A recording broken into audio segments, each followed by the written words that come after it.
est allé dans quelque chose d'autre que j'étais si malheureux. Mais même dans les carrières que nous poursuivons, nous pouvons nous entraîner à penser comme des étrangers et à aider à détendre l'esprit dans le processus. J'ai déjà compté avec une petite amie que j'avais probablement plus de 80 emplois. Vous avez cela, comme la richesse de l'information et des connaissances, et la capacité d'acquérir des compétences que personne il y a 100 ans, il y a 20 ans pourrait rêver. Souvent ce qui sépare les penseurs créatifs des penseurs conventionnels, c'est ce qu'ils cherchent simplement plus largement. L'autonomie est pour moi le plus important. Si vous voulez développer quelque chose dans la vie, c'est la compétence la plus importante. Vous devez être capable de supporter les imbéciles et de vous moquer d'eux et de ne pas les prendre au sérieux. La vie est intrinsèquement chaotique et elle ne rentre pas dans nos formules bien rangées. Nous pensons que la transformation de soi vient à travers un voyage spirituel. La thérapie, un gourou qui nous dit quoi faire. Lorsque vous êtes motivé, lorsque vous vous sentez émotionnellement engagé dans le sujet, vous apprenez plus vite. C'est un auteur et conférencier américain connu pour ses livres sur la stratégie, la puissance et la séduction. Il a écrit 5 best-sellers internationaux. Son travail a été présenté dans le New York Times, le New Yorker, CNN USA Today et de nombreuses autres publications médiatiques. Il est Robert Greene, et voici ces 10 meilleures règles pour le succès. La différence entre les gens qui réussissent et ceux qui ne réussissent. Pas bien que ceux qui réussissent semblent savoir à partir de l'âge de 7 ou 8 ans peut être plus âgés. Vous savez qu'ils sont très en accord avec ce qu'ils aiment. Je les compare à une voix dans leur tête. Pas littéralement une voix, mais quelque chose qui dit que vous êtes vraiment attiré par ce sujet. Et ils l'entendent tout au long de leur vie. Et pour moi, c'était l'écriture et les livres. Depuis que j'étais un enfant. Et vous savez à tout moment que je déviais de cet amour et suis entré dans quelque chose d'autre que j'étais si malheureux. Je savais que je ne faisais pas la bonne chose. Et c'est comme cette voix qui vous ramène à ce que vous aimez vraiment. Certaines des découvertes, inventions et innovations les plus importantes dans un domaine proviennent de personnes formées dans un domaine très différent et qui ont une approche extérieure. Louis Pasteur en était un exemple classique. Il a été formé en tant que chimiste en minéralogiste, donc il a apporté une façon de penser très différente au sujet de la médecine et des germes, une méthode infiniment plus créative. Albert Einstein était un outsider complet. Ces 2 découvertes les plus importantes ont eu lieu lorsqu'il travaillait à l'Office suisse des brevets. Google lui-même illustre cette idée.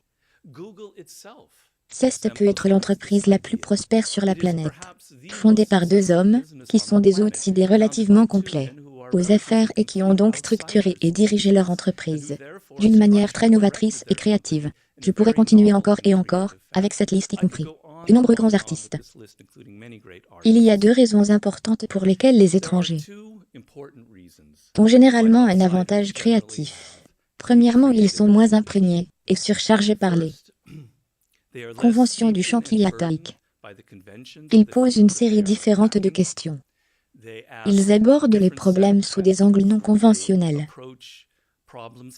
Et deuxièmement, ils sont souvent formés dans des domaines totalement indépendants et peuvent ainsi établir des liens intéressants et créatifs entre 2 formes de pensée très différentes, comme la science et les affaires ou la chimie et la médecine, ou l'ingénierie et le design.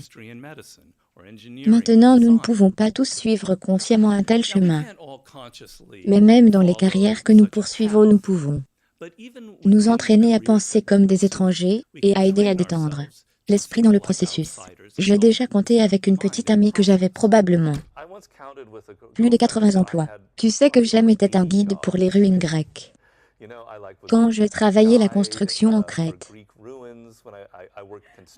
j'ai enseigné l'anglais ici et en Espagne. J'ai fait le premier, comme encyclopédie pour Internet, j'ai aidé à écrire une encyclopédie. J'étais un bus-bois, un serveur. Dieu, je ne laisse pas de côté quelque chose de juteux. Où j'étais un traceur de skip, je travaillais pour une agence de détectives qui aidait à trouver des gens qui quittaient la ville sans savoir où ils étaient. Ouais, tu sais. Avec toutes ces choses, si vous y pensez, cela est de parce que c'est comme faire des recherches pour un livre. Eh bien la chose, à propos d'être un écrivain, c'est que vous avez des gens intéressants dans la vie. Et donc je veux toujours savoir ce que c'est que tu sais ce que C'est ce que d'être Shira. Tu sais, voudriez-vous savoir? Ouais, je le ferais vraiment. Parce que si je savais vraiment ce qui faisait chuter Shira, Shira deviendrait un personnage dans mon prochain livre. Alors, vous devez être curieux au sujet des gens. Tu fais et ayant. Beaucoup d'emplois différents ont aidé, oui. Il y a des différences, et il n'y a pas de différence. Donc vous savez que le cerveau est le même. Le cerveau a évolué au cours de millions d'années. Donc j'essaie de faire comprendre que Vinci suivait le processus. C'est qu'il y a un modèle là-bas, et c'est la même chose. Parce que nos cerveaux n'ont pas vraiment changé dans un sens évolutionniste dans 4 ou 500 ans. D'un autre côté, les circonstances sont différentes et les gens vivent maintenant dans un monde où il y a beaucoup plus de distractions. Donc il est plus difficile de faire ce genre d'attention que je mentionnais. Donc à certains égards c'est un peu plus difficile. Et les gens que j'ai interviewés sont vraiment bons pour exclure toutes les distractions du monde. C'est en quelque sorte ce qui les sépare chacun d'entre eux. Paul Graham, vous connaissez Paul Graham? Paul n'a pas de smartphone. Tu sais, il ne passe pas de temps sur Internet. Il est extrêmement concentré. La femme Yosuke Matsuoka, elle fait tout son écriture avec un stylo et du papier. Elle ne reste pas assise jour après jour sur l'ordinateur pour vérifier sa page Facebook ou tweeter, ou quoi que ce soit d'autre. Je pourrais les parcourir tous de cette façon. Steve Jobs est en quelque sorte l'icône ultime de la maîtrise de notre époque. Et il a dit que la seule chose qui me différenciait de tout le monde était mon niveau de concentration. Je pouvais prendre un problème, et je pouvais me concentrer là-dessus, et creuser dedans, et tout le monde est assis distrait. Il savait comment fermer sa porte, s'éloigner de sa femme, de ses enfants, de tout le monde et se concentrer. Donc tous ces gens doivent surmonter les distractions intenses. Dans notre monde, ils sont capables de le faire. D'autre part, ce que vous pouvez obtenir en cliquant sur Internet, avec une recherche sur Google, par rapport à ce que Da Vinci devait faire ou un scientifique au 19e ou au 20e siècle est absolument stupéfiant. Donc ce que vous avez apporté de mal les connaissances, les choses que vous pouvez vous connecter et apprendre sur le potentiel d'apprentissage des compétences hors de ce monde. Donc si vous êtes capable de surmonter les éléments gênants qui sont... Ma copine et moi le comparons à si vous regardez jamais un match de basketball, et vous voyez l'équipe adverse tirer tir franc, et tout le monde derrière lui, et les tribunes vont tous comme ça avec ces grands, que vous connaissez essayant de le distraire. Il y a des centaines de personnes. Voilà à quoi ressemble le monde maintenant. Vous avez des milliers de personnes agitant ces choses, vous avez tellement de distractions. Si vous êtes capable de surmonter cela et d'être une personne qui peut se concentrer, vous avez cette richesse d'informations et de connaissances, et la capacité d'acquérir des compétences que personne il y a 100 ans, il y a 20 ans pourrait rêver. Utilisez l'imagination active et trompeusement simple. Souvent ce qui sépare les penseurs créatifs des penseurs conventionnels, c'est qu'ils cherchent simplement plus largement. Ils utilisent leur esprit pour générer des possibilités auxquelles les autres ne pensent pas. Ensuite, ils travaillent pour vérifier ce qu'ils y ont trouvé. Nous avons vu un exemple classique de cela avec Pasteur. Un autre bon exemple est avec Henry Ford. Au début de sa carrière, dans les premières années de ce qui deviendra plus tard la Ford Motor Company, Ford était impatient d'accélérer la production de voitures. Il voyait l'automobile comme le produit de consommation ultime. Mais pour que cela devienne cela, il devait augmenter considérablement le taux de production dans son usine. Il a donc passé quelques jours à regarder ses employés dans l'usine et à essayer d'imaginer comment il pourrait les faire avancer plus rapidement d'une voiture à l'autre. Soudain, un jour, il a imaginé quelque chose de complètement différent. Il imaginait les hommes immobiles et les voitures venant vers eux. Il ne savait pas ce que cela signifiait vraiment, mais il a décidé de l'essayer et en fait, il a augmenté la productivité par un taux exponentiel si incroyable qu'il pourrait maintenant devenir le produit de consommation qui envisageait des choses comme les anticorps ou les chaînes de montage. Ils nous semblaient si évidents maintenant, mais ils ne sont jamais évidents dans le présent. Et ils impliquent un saut incroyable de ce que j'appelle l'imagination active. La différence entre l'imagination régulière et active est que Cette dernière est utilisée consciemment pour atteindre des résultats très pratiques. Ce n'est pas de l'imagination pour trouver des choses extravagantes que l'imagination a utilisé pour des résultats très pratiques. Pensez à l'imagination active, comme une sorte de muscle créatif que vous développez. Tout d'abord dans les limites de ce sur quoi vous travaillez. Vous ouvrez votre esprit et vous donnez une liberté totale. Vous recevez presque toutes les possibilités que vous pourriez imaginer ou visualiser. Vous vous engagez dans ce que Charles Darwin appelle les imbéciles. Les imbéciles, c'est la partie amusante du jeu sérieux. Vous utilisez des cahiers, des croquis, des diagrammes, des maquettes, des prototypes pour aider à externaliser les produits de votre imagination. Une fois que vous avez traversé cela, vous entrez maintenant dans la deuxième partie sérieuse du processus. D'abord, vous choisissez une ou quelques-unes des possibilités les plus prometteuses qui ont été générées par votre imagination. Et maintenant, vous travaillez activement pour tester, vérifier ou confirmer. Cela pourrait entraîner le lancement d'une version bêta sur le public. Une fois que vous avez des commentaires, vous retournez dans la première partie du processus sous une forme abrégée en utilisant votre imagination pour prendre ce que vous avez en forme encore meilleure et plus élevée en encerclant constamment ce processus en cycle de plus en plus court jusqu'à ce que vous ayez quelque chose qui est à la fois incroyablement imaginatif et incroyablement réaliste et pratique. En développant cela, en traversant cela encore et encore et encore, vous développerez votre imagination dans un muscle créatif incroyablement puissant. Ce qui m'a vraiment impressionné avec quelqu'un comme 50, c'est qu'il grandit dans un monde sans parents. Je veux dire que c'est une chose difficile à imaginer dans la vie. Mais essayez un instant. Mettez-vous dans ses chaussures. Il n'a jamais connu son père à ce jour. Il ne sait pas de qui est le père. Sa mère a été assassinée quand il avait 8 ans. Elle était une prostituée. Ses grands-parents l'accueillent, mais ils ont 9 autres enfants, dont il s'occupe dans diverses familles élargies. Donc il n'a pratiquement pas de surveillance parentale dès l'âge de 8 ans, et même avant cela, il en avait très peu.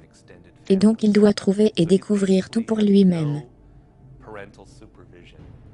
Il ne peut pas dépendre des autres pour lui donner quelque chose. Ils ne lui donneront pas d'argent, ils ne lui donneront pas de vêtements, ils ne lui donneront pas d'éducation. Et ainsi de lui-même, comme si cette métaphore était sur une île déserte. C'est sa vie, il est sur une île déserte. Il doit tout développer pour lui-même. Et il le fait, et c'est ce qui a fait de lui une personne d'une puissance incroyable. Maintenant, il ne se sent pas dépendant de qui que ce soit, ou de tout ce qui sait que si quelque chose va mal dans la vie, il a les ressources en lui-même pour trouver la bonne réponse. Et donc je pense que c'est une idée qui s'applique à un individu. Cela s'applique à une entreprise, à un dirigeant, à un PDG. Cela s'applique aux relations. L'autonomie est pour moi le plus important. Si vous voulez développer quelque chose dans la vie, que ça doit être ça. C'est la compétence la plus importante. Il y a une phrase dans la Bible qui est devenue une sorte d'expression appelée souffrir volontiers, et d'une manière ou d'une autre dans notre monde moderne découpé, totalement inversé, ce qui me dérange un peu. L'expression originale signifie que vous êtes constamment entouré d'imbéciles. La moitié du monde sont des imbéciles, ou quel que soit le pourcentage. Et peut-être que vous êtes un peu un imbécile, et ce que vous devez faire est que vous avez besoin de cesser. Vous devez être capable de supporter les imbéciles et de vous moquer d'eux et de ne pas les prendre au sérieux. C'est ce que cela signifie dans la Bible, et c'est la sagesse dans la Bible. Et d'une façon ou d'une autre, il s'est retourné dans les temps modernes où il semble que ce soit une vertu que vous ne souffriez pas avec plaisir, que tu ne les supportes pas, que vous vous fâchez contre eux, que vous les affrontiez, et que vous essayez de les changer, et ainsi de suite, et encore, et encore, et encore. Et l'idée que j'essaie de dire, que cela fait partie de mon chapitre sur l'intelligence sociale, c'est que j'essaie de vous dire que vous n'allez pas être un maître dans ce monde à moins de savoir comment vous entendre avec les gens. Nous sommes des animaux sociaux. Vous ne pouvez pas être un technicien qui n'a aucun contact avec les gens. Vous devez apprendre à être avec les gens et être socialement intelligent. Et c'est en fait une belle forme d'intelligence. Et l'un des aspects est d'apprendre à souffrir volontiers les imbéciles. Et je te dis ce que je pense être un imbécile. Un imbécile est quelqu'un qui n'a pas le bon sens des priorités dans la vie. Il magnifie les petites choses que nous ne devrions pas nous inquiéter dans quelque chose de dramatique énorme. Et les énormes choses dramatiques qu'il ignore complètement. Ils n'ont aucun sens des proportions, et nous les rencontrons tous les jours dans nos vies. Et en fait nous en rencontrons un peu en nous-mêmes. Nous avons tous un côté idiot.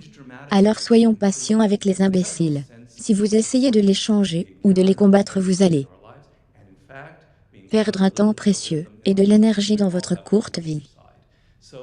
Apprenez à rire d'eux, apprenez à savoir que c'est une partie de la comédie humaine. Je trouve que cela va vous faire économiser de l'énergie à la fin. Et j'ai des histoires à raconter sur la façon dont non seulement vous souffrez volontiers des imbéciles, mais vous en retournez un avantage. J'ai donc une histoire là-dedans. Daniel Everett, qui est un grand anthropologue et linguiste, et il a sorti une nouvelle théorie radicale sur la linguistique, et soudain il se retrouve attaqué par tout le monde sur le terrain. Mais il l'attaque de cette manière ad hominem, comme s'il était un charlatan. Et il n'attaque pas ses idées, et ça le rend fou. Et maintenant, il a affaire à des imbéciles. Et il décide que ce qu'il va faire, c'est qu'il va le tourner à son avantage. Il va s'assurer à partir de maintenant que tout ce qu'il présente dans un livre ou une conférence est hermétique. Ils ont l'habitude d'identifier une petite chose dans quelque chose qui est dit, qui pourrait être incohérent, et dire par conséquent que toute votre théorie est fausse. Ok, à partir de maintenant, je ne vais plus rien être inconsistant. Alors il a pris l'aspect idiot de ses attaques, et il a décidé qu'il le rendrait plus fort, et rendrait ses idées plus fortes. C'est ce dont souffrent les fous, et j'en ai d'autres exemples dans le livre. Vous apprenez à embrasser l'incertitude et le chaos. La vie est intrinsèquement chaotique, et elle ne rentre pas dans nos formules bien rangées. Non seulement cela ne vous rend pas anxieux, mais vous trouvez le chaos et l'incertitude profondément excitants et stimulants. Adopter lentement cette philosophie, comme une philosophie générale, va naturellement relâcher l'esprit et lui donner un plus grand flux créatif. Vous considérerez naturellement plus d'options et de possibilités. La façon de vous transformer est à travers votre travail. Maintenant, je sais que cela va à l'encontre de nos préjugés culturels dominants. Le travail est trop moche, trop ennuyeux, trop banal. Nous pensons que la transformation de soi passe par un voyage spirituel. La thérapie, un gourou qui nous dit quoi faire. Expérience de groupe intense et expérience sociale et médicaments. Mais la plupart d'entre elles sont des façons de nous échapper et de soulager notre ennui chronique. Ils ne sont pas connectés au processus et les changements qui surviennent ne durent pas. Au lieu de cela, grâce à notre travail, nous pouvons nous connecter à qui nous sommes plutôt que de nous enfuir. Et en entrant dans ce lent processus organique, nous pouvons réellement nous changer de l'intérieur d'une manière très réelle et très durable. Ce processus implique un voyage de découverte de soi qui peut être considéré comme assez spirituel, si vous voulez. Et à la fin de ce processus, nous apportons quelque chose d'unique et significatif à notre culture à travers notre travail qui n'est guère laid, ennuyeux ou banal. Je veux que vous vous débarrassiez de cette notion que je trouve si ennuyeuse, que tant de gens ont ce succès et que le pouvoir dans la vie dépend de quelque chose comme la génétique, comme certaines personnes naissent avec un cerveau plus grand, ou ont des parents riches qui sont capables de les envoyer à la bonne école, ou c'est beaucoup une question de chance. Ce qui rend vraiment les gens efficaces et puissants dans la vie. Et ce n'est pas seulement moi qui le dis. J'ai lu des centaines de livres sur le sujet. Ce qui fait que les gens réussissent, c'est leur degré de motivation. D'accord, je pourrais le répéter une centaine de fois, mais c'est vrai chaque fois que je le dis. Lorsque vous êtes motivé, lorsque vous vous sentez émotionnellement engagé dans le sujet, vous apprenez plus vite. Vous apprendrez ce que pourrait prendre quelqu'un 10 ans pour apprendre que vous pouvez apprendre en 2 ans. Lorsque vous vous sentez émotionnellement engagé avec quelque chose, vous pouvez repousser tous les obstacles. Le sentiment que c'est la génétique ou la taille de notre cerveau, ou l'âge de nos parents, vous ne pouvez pas contrôler tout cela évidemment. Et il pourrait devenir une sorte de béquille pour certaines personnes.